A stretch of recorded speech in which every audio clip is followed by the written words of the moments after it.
Donc, bonjour mes frères et sœurs, et nous sommes encore ce matin en train d'étudier le chapitre 13. Hier, nous avons vu la première bête qui est montée de la mer, et ce matin, nous allons voir une deuxième bête qui va monter de la terre cette fois-là. Notre Père du ciel, quand nous voyons l'avenir de ce monde qui s'est hérité contre toi, quand nous voyons tous les malheurs qui vont arriver sur la terre, ça nous encourage à persévérer. Ça nous encourage à persévérer. Parce que l'apôtre Paul a dit, poussé par ton esprit, les souffrances du temps présent ne sont pas comparables aux bénédictions de l'avenir. Oui, nous souffrons. Oui, nous sommes rejetés. Oui, nous pouvons mourir pour la foi en Christ. Mais la souffrance de ceux qui vont te rejeter va être des millions de fois pire. Et ça va être une souffrance qui va ne jamais arrêter. Mais pourtant, pour nous, les souffrances que nous subissons à cause de ton nom sont juste temporaires. Et pour l'éternité, nous jouirons du bonheur dans ta présence en te servant. Guide-nous ce matin encore une fois, au nom de Jésus. Amen. Si je résume un peu ce qu'on est rendu, nous avons vu l'ouverture des 7 trompettes et les 3 malheurs, et on a vu que le diable a été, le 3e malheur, le diable avait été jeté sur la terre. Il est enragé, et sait qu'il n'y a pas beaucoup de temps, et il va s'acharner contre la femme et sa postérité, contre ceux qui gardent les commandements de Dieu et ceux qui gardent le témoignage en Jésus. Jusqu'au point où est-ce qu'il va finalement les vaincre et les faire mourir. Et on a vu qu'il va donner pouvoir à une bête qui a beaucoup de puissance, 10 cornes, 7 têtes, beaucoup d'autorité. Et le monde entier adore le dragon, qui est diable, qui est Satan. Littéralement, ouvertement, ils vont adorer le dragon, Satan, le diable, et ils vont adorer la bête. C'est un personnage, ou des personnes mises ensemble. Et ils vont adorer quelque chose d'autre que Dieu. Le monde entier va dire des blasphèmes contre Dieu, contre le tabernacle, contre le ciel. Et les croyants sont invités à persévérer malgré tout. Nous allons lire maintenant une deuxième bête qui va venir, je pourrais dire, aider la première bête, aider le dragon à détourner le monde entier de Dieu et s'acharner contre l'Église. Lisons ensemble, chapitre 13, verset 11 jusqu'au verset 18. Puis je vis monter de la terre une autre bête, qui avait 2 cornes semblables à celles d'un agneau, et qui parlait comme un dragon. Elle exerçait toute l'autorité de la première bête en sa présence. Et elle obligeait la terre et ses habitants à adorer la première bête, dont la blessure mortelle avait été guérie. Elle opérait de grands prodiges jusqu'à faire descendre du feu du ciel sur la terre, à la vue des hommes.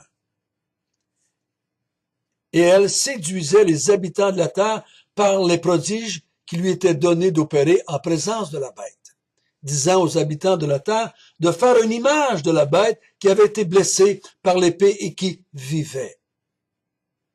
Il lui fut donné d'animer l'image de la bête, afin que l'image de la bête parle et qu'elle fasse que tous ceux qui adoraient pas l'image de la bête soient tués. Et elle fit que tous, petits et grands, riches et pauvres, libres et esclaves, reçoivent une marque sur leur main droite et sur leur front, et que personne ne puisse acheter ni vendre sans avoir la marque, le nom de la bête ou le nombre de son nom. C'est ici la sagesse, que celui qui a de l'intelligence calcule le nom de la bête, car c'est un nombre d'hommes, et son nombre est de 666.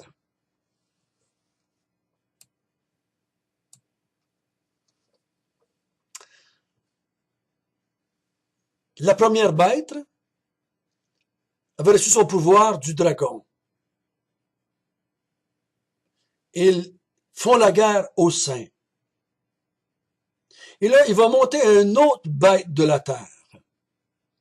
Et celle-là a moins de puissance que l'autre, parce que l'autre avait 10 cornes, 7 têtes. Ici, c'est une bête avec 2 cornes. Elle est semblable à un agneau, mais elle parlait comme un dragon. Donc, elle va tromper. Elle ressemble à un agneau. Elle va imiter, selon ma compréhension, Jésus-Christ. Ou elle va se faire passer peut-être même pour Jésus-Christ.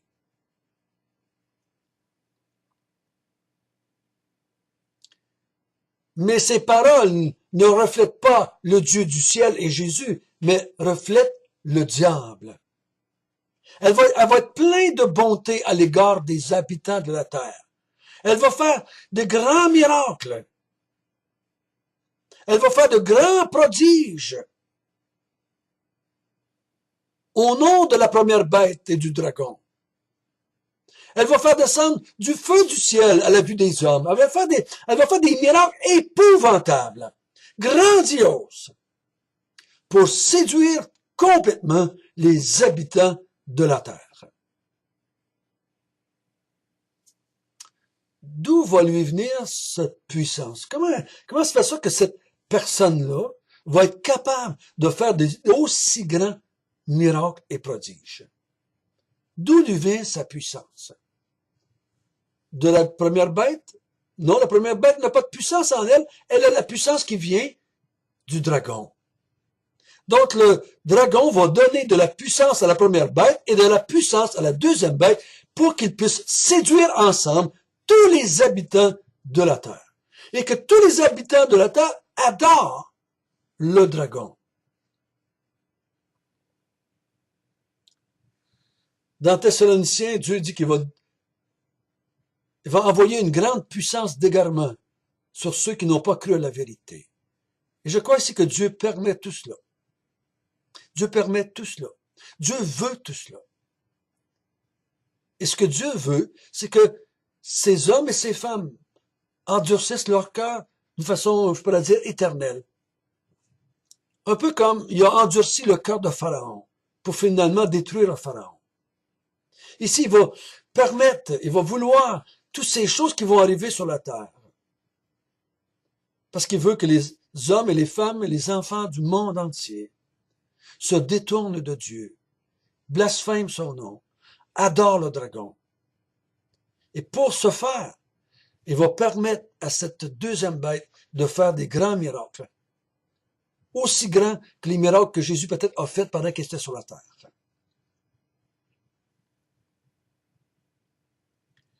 Et le monde entier va être tellement séduit qu'ils vont faire une image de la bête.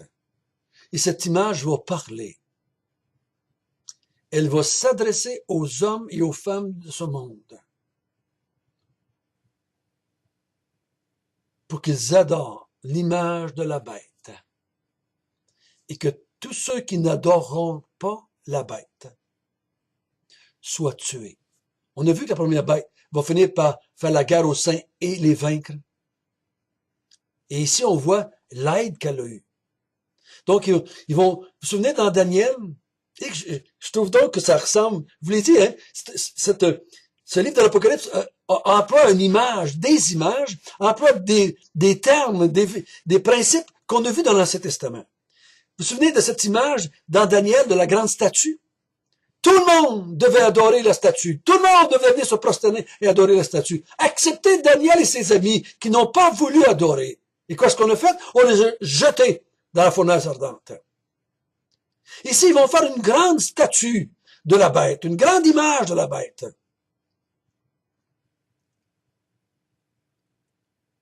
Il y en a souvent qui m'ont demandé à quoi ça va ressembler. Je m'en fous à quoi ça va ressembler. Il va y avoir une image de la bête qui va être faite dans ce monde et qui va proclamer des blasphèmes contre Dieu. Et ils vont encourager, ils vont pousser le monde entier à tuer tous ceux qui n'adorent pas la bête, le dragon. Et là, il va donner au verset 16 le moyen de pouvoir identifier ceux qui adorent la bête et ceux qui n'adorent pas la bête, qui adorent Dieu.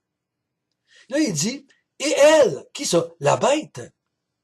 Et elle fit que tous, petits et grands, riches et pauvres, libres et esclaves, reçoivent une marque sur la main droite et sur le ou sur le front. Dieu avait identifié les siens au chapitre 7, du sceau de Dieu. Satan ici, l'imitateur, l'imitateur de Dieu, l'imitateur de Jésus, vont demander aux autres d'avoir une marque sur la main et sur le front. Il y a toutes sortes de livres, il y a toutes sortes d'opinions, il y a toutes sortes d'affaires qui ont été dites et écrites sur c'est quoi la marque. C'est quoi la marque? Comment est-ce qu'on va pouvoir? Si vous pouvez me permettre ça aussi. Je suis moins soucieux, moi, de cela, que de savoir que ceux qui sont de Dieu ne prendront pas la marque. Pourquoi? Il y en a qui pensent que les chrétiens vont pouvoir se faire mettre la marque sans le savoir. Non, non, non, non.